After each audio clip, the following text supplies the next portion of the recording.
तो नहीं चली गेंदबाजी, नतीजा ये कि हार गए भारतीय टीम मोहाली की बाजी। नमस्कार रणयुद्ध में आपका स्वागत है। मैं हूं राजीव मिश्रा। आज बात करेंगे मोहाली में खेले गए पहले टी20 मुकाबले की, जहां पर भारतीय टीम चारों खाने चित हो गई। एक समय ऐसा लग रहा था 208 रन बनाने के बाद कि भारतीय टीम यह मुकाबला जीतने में कामयाब रहेगी, लेकिन ऐसा नहीं हुआ।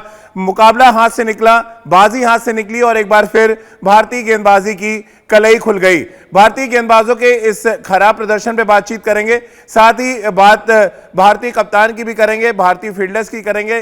3 कैचेस छोड़े गए इस मुकाबले में और तीनों ही कैच कितना बड़ा सिरदर्द साबित हुए भारतीय टीम के लिए, इस पर भी बात करेंगे। क्योंकि अक्सर कहा जाता है कैचेस विन मैचेस, और अगर आप कैच लगातार छोड़ेंगे तो फिर यहां पर जीत की गुंजाइश बिल्कुल ना के बराबर हो जाती है। अब चर्चा की शुरुआत कर लेते हैं। हमारे साथ हमारे क्रिकेट एक्सपर्ट्स का पैनल जुड़ चुका है। हमारे साथ इस समय सबा भाई हैं और साथ ही राजकुमार शर्मा जी हमारे साथ इस समय जुड़ चुके हैं। राजकुमार सर, कैसे आप देख रहे हैं इस हार को? ये एशिया कप में अगर हम देखें, हम पाकिस्तान के खिलाफ 180 प्लस बनाते हैं, मुकाबला हार जाते हैं। श्रीलंका के खिलाफ हम 170 प्लस बनाते हैं, मुकाबला हार जाते हैं। और यहां पर तो अब 200 के ऊपर का टारगेट, यानी 209 रन बनाने थे ऑस्ट्रेलिया को मैच जीतने के लिए, और उन्होंने 4 गेंद रहते ही मुकाबला जीत लिया। एक बार फिर ये गेंदबाजी एक्सपोज हो गई, आपको लग रहा है?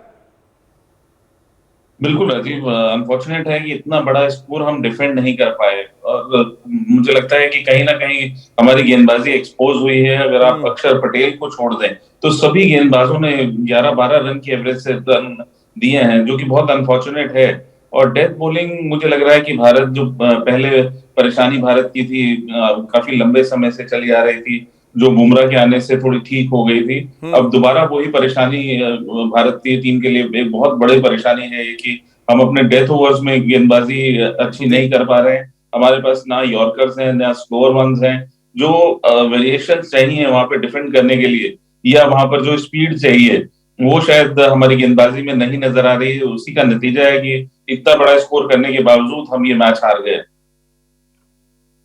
ओवर में 48 रन दिए। अगर हम बात करें भुवनेश्वर कुमार की, हर्षल पटेल का भी कुछ ऐसे ही हाल रहा। उमेश यादव ने सिर्फ 2 ओवर गेंदबाजी की। सबा भाई, ये तेज गेंदबाजी की समस्या कब खत्म होने वाली है?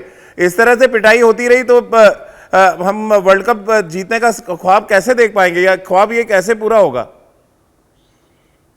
इस समस्या का हल ढूंढना होगा राजीव, नहीं तो बहुत देर हो जाएगी। और हम लोगों ने कई सारे बॉलर्स को इस्तेमाल किया है और किसी का भी असर देखने को मिल नहीं रहा है। इस मैच में जैसा कि राजकुमार ने भी कहा कि अक्षर पटेल को अगर हम हटा दें, उसके अलावा हर एक बॉलर जो है वो एक्सपेंसिव रहे।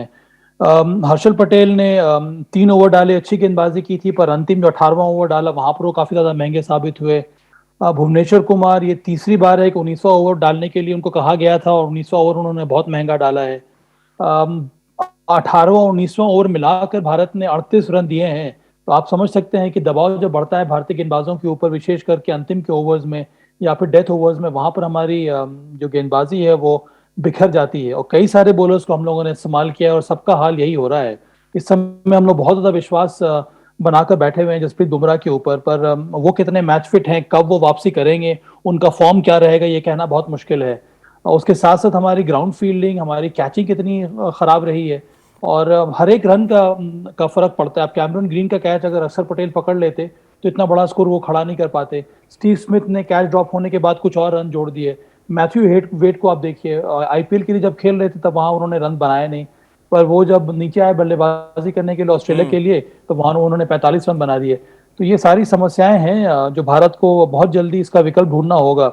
हार्दिक पांड्या एक 6th बॉलर के रूप में आज वो गेंदबाजी कर रहे थे, चलिए वो एक प्रकार का कुशन था, पर दूसरी तरफ अगर हम देखें तो युजवेंद्र चहल ने अच्छी गेंदबाजी की नहीं। जिस लय से उनकी बॉलिंग करनी चाहिए थी, जो वेरिएशन होना चाहिए था, जो स्पीड से करनी चाहिए थी, वो आज उन्होंने की नहीं। सीधा उन्होंने फ्लैट गेंदें डाली, और अगर आप फ्लैट गेंदें डाल रहे हैं एक फ्लैट विकेट पर, तो उसका नतीजा यही होगा जो आज युजवेंद्र चहल की बॉलिंग में देखने को मिला। तो चलिए एक बार फिर जरा नजर डाल लेते हैं कि भारतीय टीम जो मुकाबला हारी है, पहला मुकाबला 208 रन बनाने के बाद हारी है, तो क्या वो बड़ी वजह रही? एक बार फिर आपको बता दें, तेज गेंदबाजों की जमकर पिटाई हुई। ग्रीन और मैथ्यू वेड ने पूरा फायदा उठाया खराब और लचीली गेंदबाजी का। इसके अलावा अगर हम बात करें, भारतीय टीम ने 3 कैच टपकाए हैं, यानी कि अक्षर पटेल ने कैच टपकाया पहले ग्रीन का, उन्होंने बड़ा स्कोर कर दिया। मैथ्यू वेड का कैच छोड़ा कॉटन बोल्ट हर्षल पटेल ने, तो उन्होंने मैच को फिनिश कर दिया। और कुल मिलाकर अगर आप खराब गेंदबाजी कर रहे हैं और उसके बाद बैकअप अगर आपको फील्डर्स का नहीं मिलेगा तो फिर आप मुकाबला नहीं जीत पाएंगे। एक बार फिर आपको बता दें, तेज गेंदबाजों की बहुत जमकर पिटाई हुई।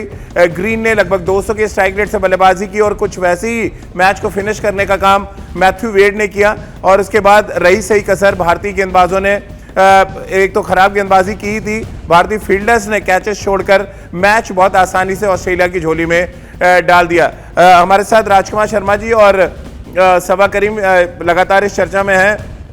सबा भाई, अगर दो टॉप ऑर्डर के आपके यानी दो टॉप क्लास गेंदबाज 10 के ऊपर से एवरेज से लगातार रन दे रहे हो, फिर तो चिंता का सबब है। हर्षल पटेल को इतनी उम्मीद के साथ हम ले आए, 4 में 49 रन, और सबसे इंपॉर्टेंट फैक्टर कि ऑस्ट्रेलिया के स्ट्रेंथ पे आप गेंदबाजी कर रहे हैं, लगातार शॉर्ट पिच गेंदबाजी, वो चाहे ग्रीन के खिलाफ हो या मैथ्यू वेड ने जिस तरह से अंतिम के ओवर से पुल और आपको मारे हैं, शॉर्ट आर्म जैब्स मारे, वो दिखाता है कि आपकी जो प्लानिंग बिल्कुल उल्टी थी, आप ऑस्ट्रेलिया की स्ट्रेंथ पे गेंदबाजी कर रहे हैं।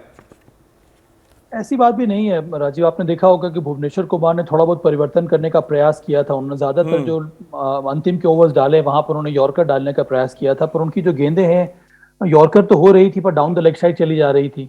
इसकी वजह से उनको फिर वापस अपने लाइन ऑफ अटैक बदलना पड़ा, जिसकी वजह से उनकी पिटाई हो गई। हर्षल पटेल जिस तरह की गेंदबाजी करते हैं और जिस तरह का विकेट है मोहाली का, यहाँ पर अगर बल्लेबाज तैयार है कि अब ज्यादातर मैं प्रयास करूंगा प्रहार करने के लिए सिर्फ स्लोअर डिलीवरी पे ही, तब उसको अंदाजा मिल जाता है, क्योंकि इस विकेट में वो ग्रिप है नहीं। इसीलिए मुझे लगता है कि हमें एक ऐसे बॉलर की जरूरत है जिसकी जो सटीक गेंदबाजी करे और जिसकी लेंथ सही होनी चाहिए, जो गति के साथ कम से कम वो यॉर्कर लेंथ डाले। अब अगर हम ऑस्ट्रेलिया के गेंदबाजों को भी देखेंगे तो उनकी भी अंतिम ओवर्स में पिटाई हुई है, ऐसी बात नहीं कि उनकी पिटाई नहीं हुई है। हार्दिक पांड्या ने लाजवाब बल्लेबाजी की, पर ओवरऑल अगर हम देखेंगे तो भारत की ने सबसे बड़ी गलती ये की कि हमने 3 कैचेस छोड़े, जिसकी वजह से उनके सेट बैट्समैन को मौका मिल गया। और उसके बाद जब आप टारगेट को डिफेंड कर रहे हैं, वहां पर बहुत ज्यादा जरूरी है कि आप अनुशासन के साथ गेंदबाजी करें, जो देखने को मिला नहीं। चाहे वो लेंथ की अगर हम बात करें या फिर हम डायरेक्शन की बात करें, दोनों में हम लोगों ने बहुत सारी गलतियां की हैं आज के इस मैच में। राजकुमार सर, 3 कैचेस छोड़े गए, क्या बड़ा फर्क डाल दिया उन्होंने मैच में। हमने ग्रीन का कैच छोड़ा जब वो लगभग 25-30 रन पे थे, उन्होंने 50 से ऊपर रन बना दिए। मैथ्यू वेड का कॉटन बोल्ट छोड़ा, उन्होंने मैच जिता दिया। ये फील्डिंग भी एक बड़ा एस्पेक्ट रही लग रहा है आपको भारतीय टीम के हार में। 3 कैचेस छोड़े हमने आज। बिल्कुल राजीव, आप जब ऑस्ट्रेलिया जैसी स्ट्रॉन्ग टीम के खिलाफ खेल रहे हो और उनके जिस तरह के बल्लेबाज हैं, अगर आप उनको एक मौका दोगे तो फिर वो मैच आपसे दूर ले जाएंगे, और वही हो गया आज। अगर आप देखें कि ऑस्ट्रेलिया के अगेंस्ट अगर आप 3 कैचेस छोड़ रहे हैं तो बहुत मुश्किल है वहां से, क्योंकि फ्लैट ट्रैक है, आपकी बॉलिंग ऐसी नहीं है कि आप के पास 3 गेंदबाज जो ऐसे हों जो 150 प्लस डालते हों।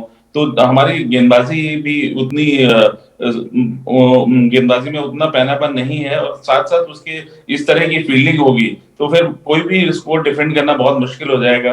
अभी आप देखिए कि 4 गेंदें अभी भी बाकी थी जब ये मैच खत्म हुआ है, तो कहीं ना कहीं सोचना होगा फील्डिंग कोच को और हेड कोच को कि हम फील्डिंग पर भी जोर लगाएं। और मुझे लगता है कि भारत को रीग्रुप होकर एक कैंप टाइप का लगाना होगा जहां पर प्रिपरेशन हो, क्योंकि मुझे नहीं लग रहा है कि हमारे कैंप्स लग रहे हैं जहां पे फील्डिंग प्रैक्टिस हो रही हो। अगर आप एक मैच से एक दिन पहले आते हैं तो कोई भी बहुत ज्यादा फील्डिंग नहीं करता है, सब अपनी स्किल पे चले जाते हैं, सब बैट्समैन अपनी बैटिंग करने लगते हैं या बॉलर्स अपनी बॉलिंग करते हैं, और फील्डिंग थोड़ी सी नजरअंदाज हो रही है मुझे लग रहा है। तो कहीं ना कहीं सोचने की जरूरत है इस पार्ट में भी। चलिए यहाँ पर एक छोटे से ब्रेक के तुरंत हाजिर होते हैं।